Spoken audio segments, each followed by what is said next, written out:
So today we have Julio Gonzalez from Walking in Faith Ministries. Hello. And I wanted to introduce him and what he does. So why don't you tell us what's going on in Mexico? Okay, cool. Well, like you said, my name is Julio Gonzalez. So I'm from Walking in Faith Ministries, and what we do, my dad and myself, we do missionary trips in Mexico. We go to 7, 8 different churches where we get to minister at, and now it's going to be 2 orphanages that we're going to be able to go to.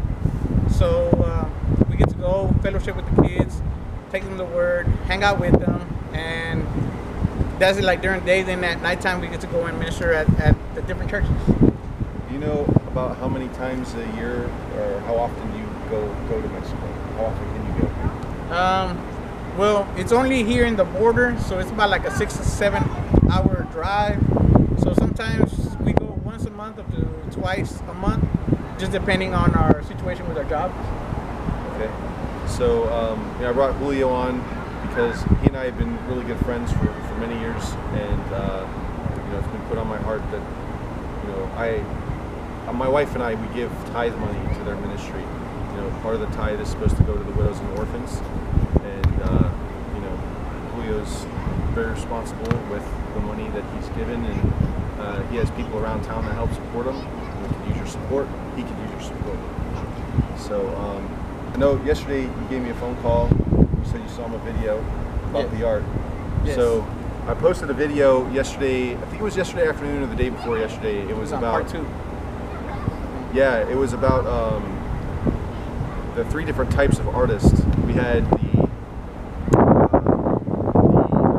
inspiration sketch artist, we had the blueprint artist, and we had the polisher. And Julio said, "Hey, I learned something from that." And then he didn't even know that it was more like work related than God related. But go ahead. Okay, so just a quick description. The blueprinter, So in order, the inspiration sketch artist is the most creative. They're the most messy and disorganized because they're constantly sporadic with all of the creativity that's always going off in their head. Okay. The blueprint artist. Okay. We'll go by step like that. They can get it. Okay, so the first one that he was talking about, the way I had seen it, what the Lord was showing me, was how most Christians end up becoming. It's 3 stages. When we're not saved, or when we first get saved, we're very inspirational. We want to do everything. We're so happy. We're glad that we got saved. We want to do anything and everything that's possible for the kingdom. And we try, but we get knocked down.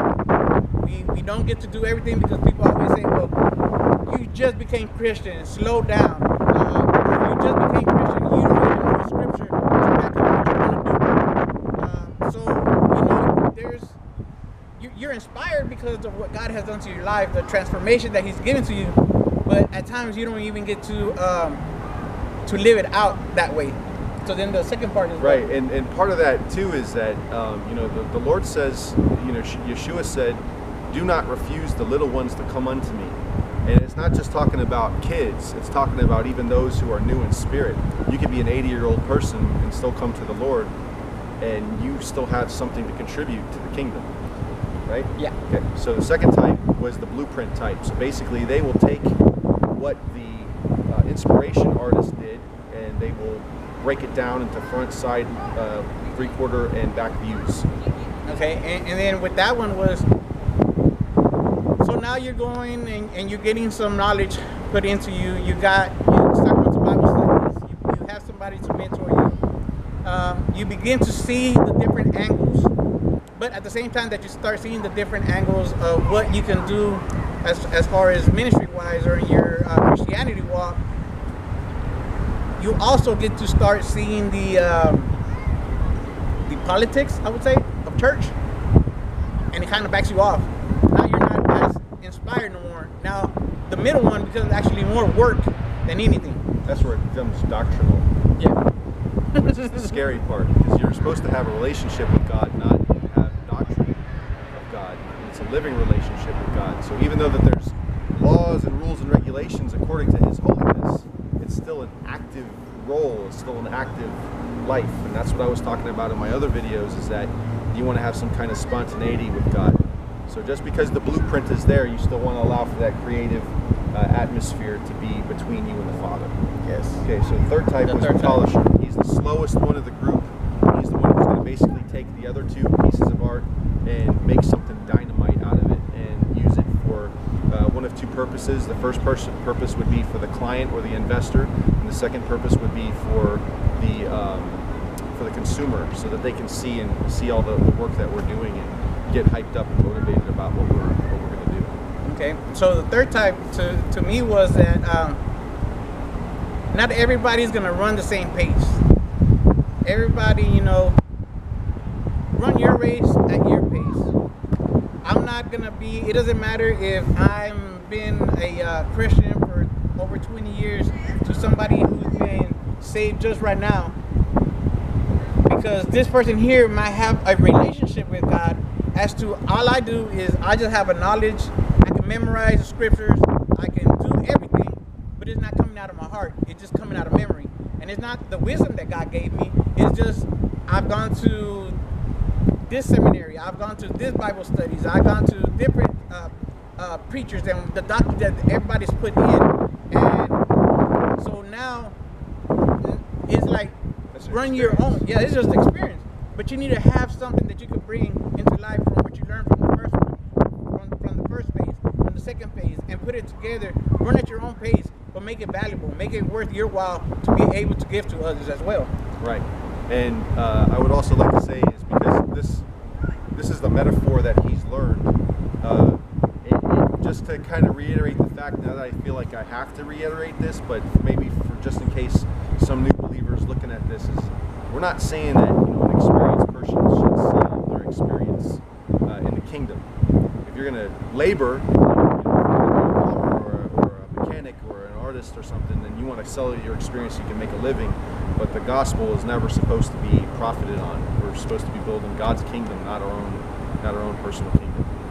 Yes. Did you want to add anything else? Well, just like he was saying, for as far as ministry wise go, myself, my dad, and myself, we work, if not 76 hours a week, just to be able to maintain the dream alive that the Lord has put in us. If I sit here and wait on somebody to tell me, well, you know what, here's a donation, now here, you can go, then what happens to the passion and the dream that the Lord has given me? So in that sense, I have to sit here and work.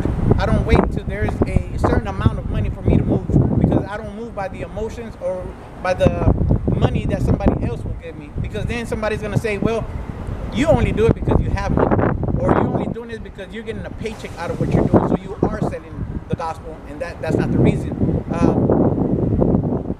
Myself, I do not give a tithing at the church that I go to. I don't give 10% because the ministry that I do, I give 100% of what I labor myself from my job, from my skills, and that's how I keep the ministry going. And to many, those, it may not look right to them because they're like, well, you're supposed to tithe here and you're supposed to tithe where you're going to, but this is where I'm going to. This is where the Lord has called me to go to be at. So that is where I put my tithes to. So then, we still have another video coming about the tithe, the appropriate way, and catching up on angles that churches probably never considered before. So that'll be something for another time. I just wanted you guys to know that this ministry exists. It's here in Houston, and how can they find you? How can they find Walking in Faith Ministries? I have a Walking in Faith on Walking in Faith Ministries on Facebook. Also, you can call me or text me at 832-892-4331. My name is Julio Gonzalez, and I hope to be able to hear from y'all, maybe connect. So Julio is going to explain to us what it's like going to Mexico, there and back, versus what church has a tendency to paint a picture of. Okay, so like I said, it's about a 6-7 hour drive. My dad and I go in his car, which he has a RAV4. With, I say maybe $300, between $200 to $300. That covers gas going coming back. Where to give the family that's hosting us something for them, or whether we're staying at a hotel. And since we're just going for the weekend, it's just a 1 or 2 night to where either It's $50 a night for a hotel. It's safe there. It covers our food, and most of the time the church, the families, they like cooking for us. So we just go to different families' houses at times, and we get fed. We get blessed that way, and with that amount, we still are able to bless the church with an offering when we go. There's a church that we're helping right now. It's called The Upper Room, and they're constructing it from the bottom to the top. So right now, that's where our main focus is at, to be able to help them construct their church over there. And just let them know in comparison to how much it usually costs if we were going to send people to a church. Oh yeah, because I found with a different church where they'll say we're going to Uganda, we're going to a certain place, and it costs, let's say, about $3,000, $3,500, and in reality, sometimes you don't have that long of a time span to be able to go, or you don't have the money, and you feel guilty about it not being able to go on a mission trip. So I invite y'all to get in contact with me. We'll leave like on a Friday, come back on a Sunday evening, and it's right here, right at the border. It's Acuña's border with Del Rio, Texas. Okay, so there you have it, folks. It's Julio Gonzalez Jr. with Walking in Faith Ministries, and Mikhail with Hebrews Nashi. Have a good afternoon.